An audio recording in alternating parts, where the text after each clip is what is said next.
মহাদেব তুমি তো বটটা দিয়ে দিলে বাবা। বলছে হ্যাঁ দিয়ে দিয়েছি, কিন্তু একটা পথ আছে, ও যদি কোনো মহিলাকে অসম্মান করে তাহলে ওর মৃত্যু হবে। ব্রহ্মা পারলেন না, বিষ্ণু পারলেন না, মহাদেব পারলেন না, তিনজন মিলে আলোচনায় বসলেন। তারা ঠিক করলেন তিন দেবতার আত্মশক্তি যদি একটা জায়গায় মিলিত হয়, যে শক্তির জন্ম নেবে তার নাম মহামায়া দুর্গা, তারই আরাধনা।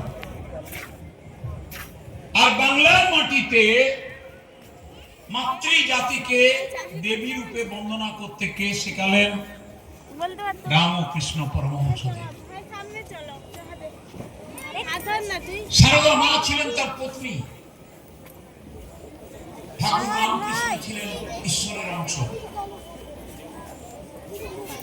একদিন হঠাৎ মা সারদাকে ডেকে পাঠালেন ঠাকুর, বলে এসো, এই লাল পাড়ের শাড়িটা তুমি ঘরে গিয়ে পরো। তিনি মনে করে বেরিয়ে এলেন, আসন পেতে মা কালীর পায়ের নিচে তাকে বসালেন।